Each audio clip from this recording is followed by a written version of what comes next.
Ya, kembali lagi di Dialog Lansak pemirsa, masyarakat ini harus lebih berhati-hati saat berkomentar di media sosial.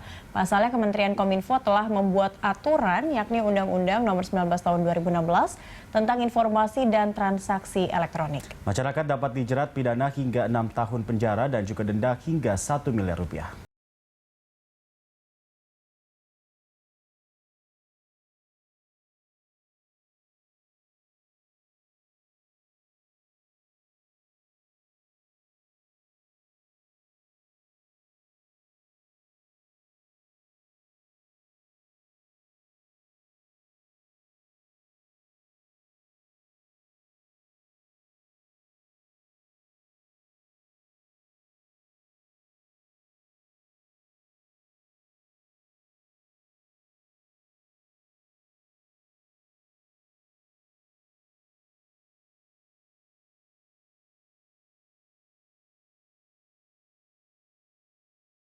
Kita akan kembali membahas, Mbak Anita tadi sempat terpotong adanya polarisasi yang dibiarkan, setuju?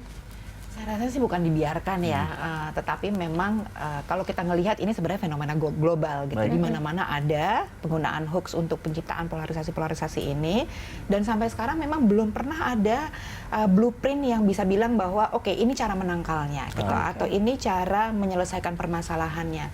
Jadi karena ini barang baru, kita sendiri juga memang masih mencari-cari dan menebak-nebak formulasi apa yang seharusnya bisa kita pergunakan. Saya melihat sendiri bagaimana Kominfo sekarang juga berjuang gila-gilaan banget. Mereka juga nggak bekerja sendirian. Mereka merangkul banyak sekali komunitas-komunitas untuk membantu ini. Tetapi ya sekali lagi kita juga berhadapan dengan orang-orang yang punya agenda-agenda dengan kecanggihan teknologi digital yang terus berkembang. Itu yang Nah, ini mana yang lebih sulit antara orang-orang yang punya agenda-agenda setting tertentu dengan masyarakat umum biasa, tapi justru mereka juga dengan mudah tuh terpapar hoax, terpapar ujaran kebencian. Akhirnya mereka juga dimanfaatkan sebagai penyebar begitu informasi-informasi itu. Ya kalau kita bicara mengenai hoax kan dari zaman dahulu kala sudah ada gitu ya. Satu-satunya yang bisa menjadi tameng atas itu adalah untuk membuat masyarakat kita jadi imun terhadap hoax. Hoaxnya akan tetap beredar dan hoax akan selalu menemukan cara yang akan semakin canggih. Imunnya artinya ngerti ya itu hoax atau bukan gitu ya. Punya kemampuan untuk selalu mengecek berita, punya kemampuan untuk mendeteksi mana yang benar, mana yang tidak, punya tanggung jawab yang tinggi terhadap apapun yang dibaca dan juga disebarkan. Ini yang harus kita lakukan terhadap masyarakat. Oke, baik. Nah, Mbak Nando, kalau tadi kita sudah lihat Kominfo, pemerintah sebenarnya sudah kurang gencar apa sih sebenarnya untuk membendung itu semua. Tapi kalau kita lihat berangkat dari kasus ini, 3 istri tadi itu sudah dan suaminya pun sudah diberhentikan begitu dari tugas mereka, dari kedinasan. Lalu apa selanjutnya? Konsekuensinya begitu, supaya kita tahu nih efek jera undang-undang kita itu benar dirasakan begitu. Sebenarnya hukum itu sebenarnya pilihan terakhir ya. Kita sebenarnya kalau kita melihat bahwa masyarakat yang terjerat ini mereka anak-anak kita anak pertiwi yang kemudian menjadi korban. Seperti kata Mani tadi, mereka awalnya itu korban, kemudian karena diserang, diberikan informasi hoax yang bertubi-tubi, dan kemudian mereka pada akhirnya menjadi pelaku penyebaran hoax ataupun ujaran kebencian. Yang kami lihat memang hukum memang mau tidak mau harus ditegakkan dalam kasus ini. Biarkan itu masuk di ranah penegakan hukum, teman-teman penyidik Polri lah yang menilai kasus ini seperti apa. Dalam perspektif Kominfo kami melakukan 3 hal, yaitu kemudian selalu menggunakan teknologi informasi, crawling tadi, menapis konten-konten yang terkait hoax, kemudian menggunakan stempel dan menyampaikan bahwa ini hoax, tidak perlu didistribusikan lagi. Itu pendekatan teknologi. Yang kedua, pendekatan penegakan hukum. Kami selalu berkoordinasi dengan polisi. Jadi setiap informasi akun-akun penyebaran hoax, akun penyebaran kebencian, itu kami teruskan kepada Polri untuk proses lebih lanjut. 2 pendekatan hukum. Pendekatan ketiga, pendekatan literasi digital. Yang paling penting justru Pak Menteri Kominfo Pak Rudiantara selalu menyatakan mestinya di masa depan ketika literasinya makin bagus, literasi digital, kewarganegaraan kita sebagai warga negara digital tuh yang tahu ketika memposting sebuah konten itu kita berada di ranah yang publik, bukan kita berbicara 4 mata, ranah privat. Tapi ketika tahu bahwa itu ranah publik, kita harus tahu ada orang mungkin tersinggung, tidak sependapat dengan pandangan kita atau opini kita. Nah ini yang literasi digital itulah yang kemudian seharusnya lebih ditingkatkan sehingga langkah pilihan hukum, pilihan penegakan penggunaan mesin AIS tadi itu menjadi tidak perlu atau kurang lah. Ini yang masih terus kami lakukan. Literasi digital kami di tahun 2017 bersama dengan beberapa organisasi membentuk yang namanya Siberkreasi, Mavindo termasuk di dalamnya.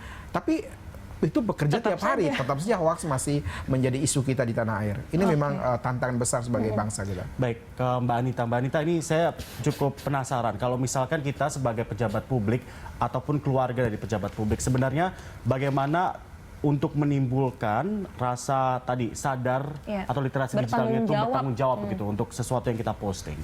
Ya sebenarnya harus disadari bahwa dunia digital, dunia siber, dunia internet itu tidak sama seperti membaca koran atau nonton TV atau majalah yang kita tahu mana dewan redaksinya, di mana alamat redaksinya dan segala macam.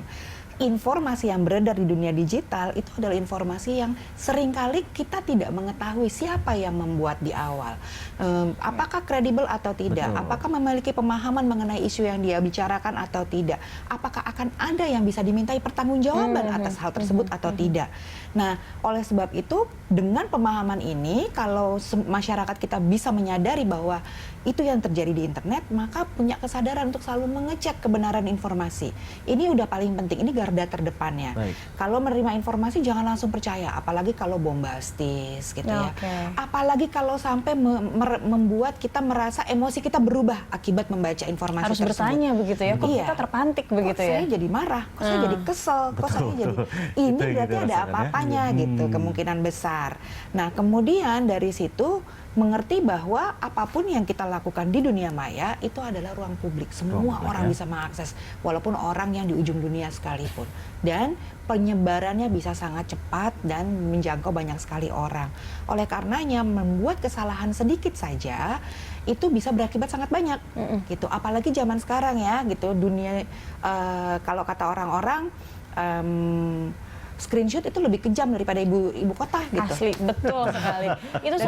Itu soalnya bukti. Gampang banget sekarang ya untuk mengumpulkan bukti-bukti begitu ya. Cuma swap, langsung kirim. Nah, tapi begini, kalau kita kembali ke kasus yang terjadi, bagaimana supaya kita juga bisa memberikan pemahaman kepada mereka pelaku? Karena ini kan pasti mungkin sudah efek jera juga ya dengan diberhentikan suaminya dari kedinasan dan juga dari institusi, supaya mereka tidak berpikir ini nggak fair atau ini takutnya saya berpikir untuk ini bentuk kriminalisasi. Nah, sementara mereka men-tweet saja itu sudah sebuah ketidakmampuan atau mereka tidak bertanggung jawab terhadap pemahaman terhadap media sosial begitu kan. Bagaimana supaya mindset masyarakat kita akhirnya tidak demikian. Kita akan menjawabnya tapi di segmen berikutnya. Mbak Anita dipotong lagi.